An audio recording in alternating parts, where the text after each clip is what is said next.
future generations. We have the answers already. We already know how to solve the climate change problem. This is not, it's not rocket science, even though we have a rocket scientist.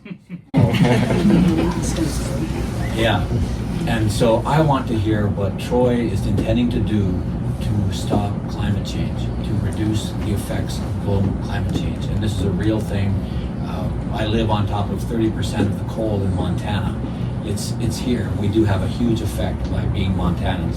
It's an important thing, and Troy represents a massive amount of fossil fuels that are going to end up, and I don't want to be too rough about it, but it's going to end up killing a lot of our children and our grandchildren, let alone us with all the diseases it brings. This has been scientifically established. This is not something that a bunch of yahoos are, we're not even organized. Hell, we just got together today. There's 4 different groups of people, and people have never even met anybody in this room. Right. But I really appreciate your time, and both of you, and Troy as well.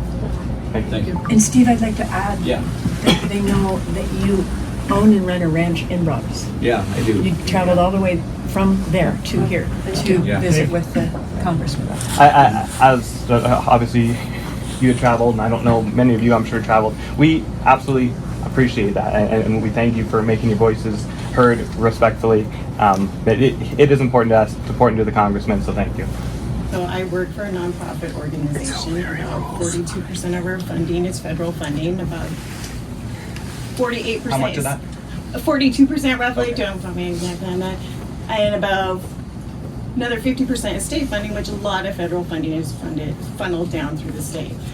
So my concern is, it is obviously impacting our clients. We have grant renewals coming up due with the CDC. We've reached out to our program officers who basically say, we acknowledge a receipt of your email. Basically, we don't know what's going on. So there's mass confusion. So I appreciate you taking all of our concerns back, because nobody knows what's going on, and it's utter chaos, confusion. And so what is being done? Because it is impacting clients that I serve. It's impacting everybody. And so something needs to be done. Yeah.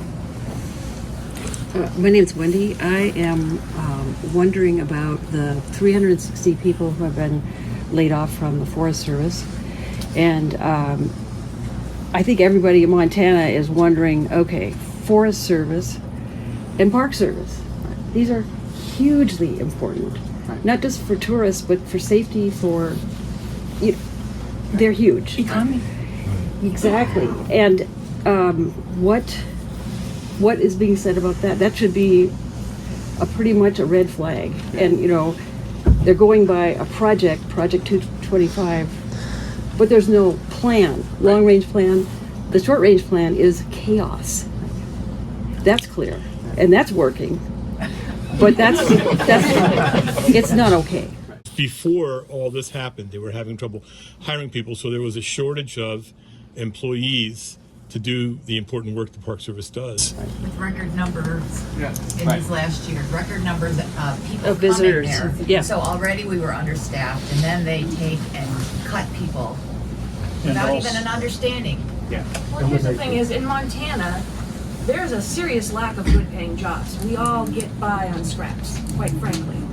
And when you get rid of the federal jobs, so many of the people in our community are relying on those, and they pay taxes, and that tax money goes into our state. So you're cutting us in one spot, and then you're cutting us again. And I'm just curious if Troy has any kind of sense of self-preservation for his own power and job, because he's going to put himself out of a job. There will be no need for Congress if we let Trump and Musk go firing people and have no checks and balances against them.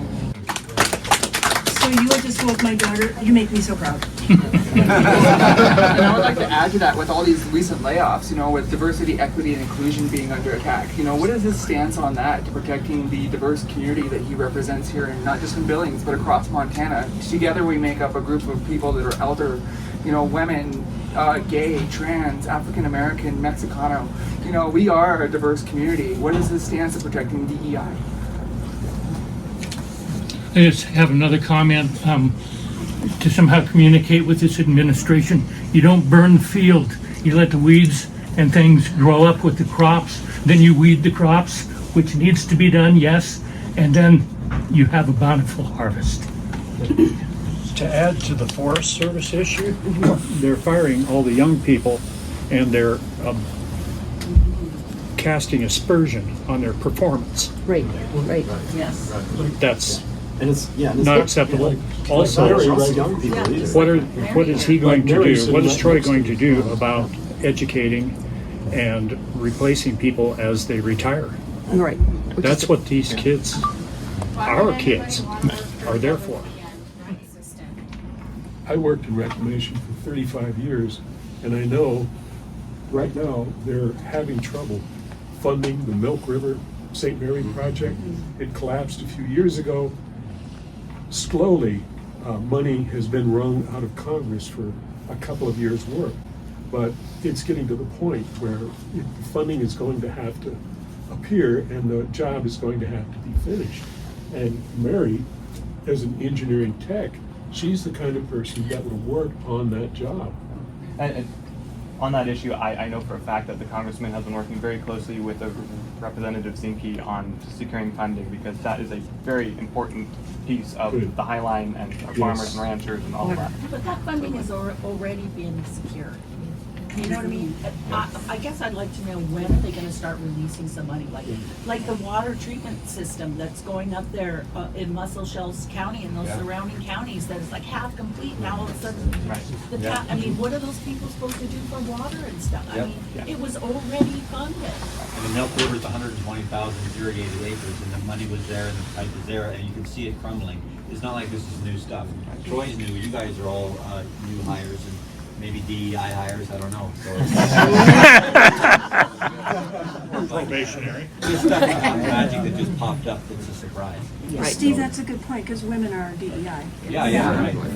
So most of the jobs that are lost are college-educated jobs, and the single criteria that best distinguished who was going to vote for Trump or not was whether or not you had a college education. And I'm concerned this is a larger attack overall on college-educated people on the whole college system. And for most government jobs, anything when it's environmental issues, forestry, anything like that, natural resources, the most of those require college education, which require college. If people stop going into those jobs because they can't get jobs, if they stop going into those applications, schools will eventually suffer. Has Troy got a plan to make sure that colleges don't suffer and that we continue to have a robust college system and can learn about environment at our colleges? Yeah. So the representative actually was a former instructor at NYU. Education is very important to him. This week he met with the chancellor of MSUB.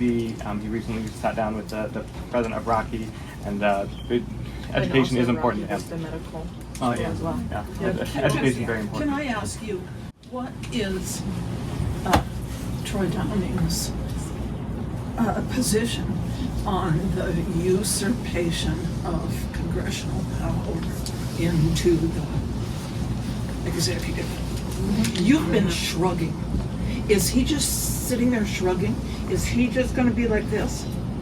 Does he work in meetings behind closed doors, but out in Washington, he is mute?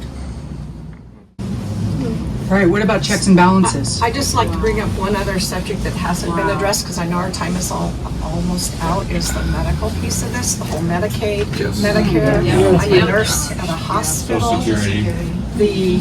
The rural population in this state will be decimated if they lose those funds. Those will be closed. People will be moving out of those communities. They'll be devastated.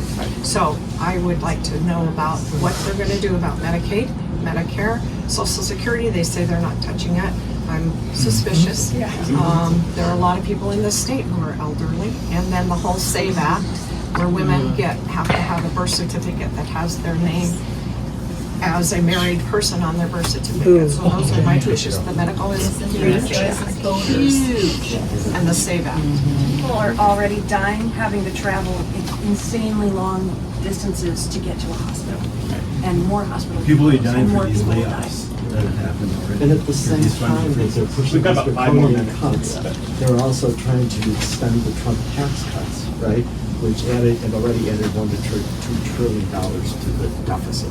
So what they're doing essentially is adding to the deficit by taking it out of the working people and giving it to the gazillionaires. It's clear. Yeah. not following through on the campaign promises is my understanding of no tax on overtime, no tax on tips. My understanding is that that's not even included in it. Okay, we'll take your question, and then we gotta wrap up.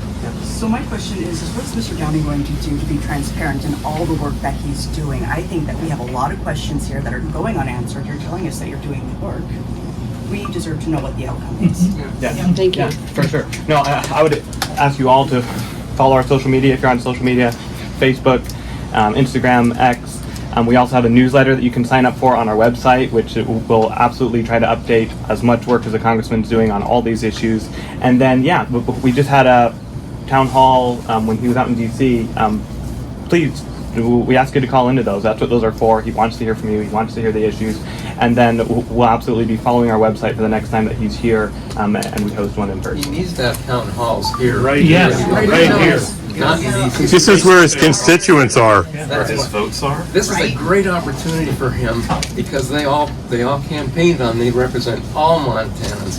This is an incredible opportunity for him to stand up to the Trump and Musk policies. He has stand permission. up for all Montanans and really show us that he really does represent all Montanans. You can see we're nice to you. We're going to be really nice. So he can come and say, it'll help him politically to hear what we have to say.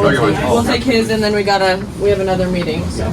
One thing I really appreciate you guys having us over here. This is productive. I'm Dan Schaefer, a retired Air Force Master Sergeant, and I am concerned about veterans issues. I know that the congressman is a veteran, right? Yeah, okay. So, okay, on the battlefield, they have a motto, no soldier left behind. Is he going to leave soldiers behind? No. Okay.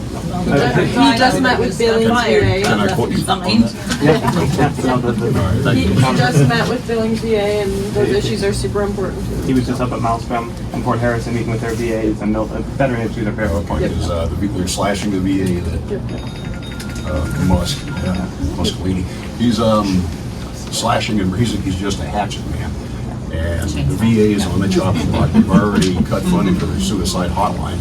I'm aware of one individual who took his life because he couldn't get access to the help that he needs. And again, and thank you so much for meeting with us. So we appreciate you guys coming in. Thank you all.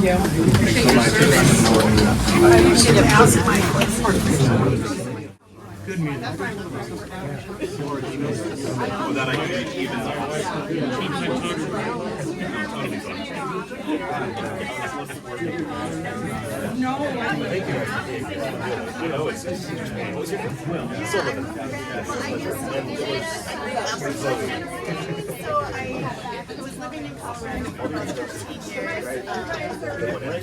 And moved back about 5 years.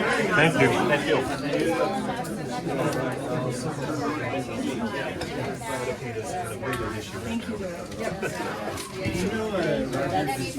Thank you. You're dropping it. Oh, I'm gonna do that right now. Thank you for coming in. Thanks. I'll see you Saturday. Oh, I bet you are. Oh, that's tomorrow. Okay. You betcha. Are you going to? I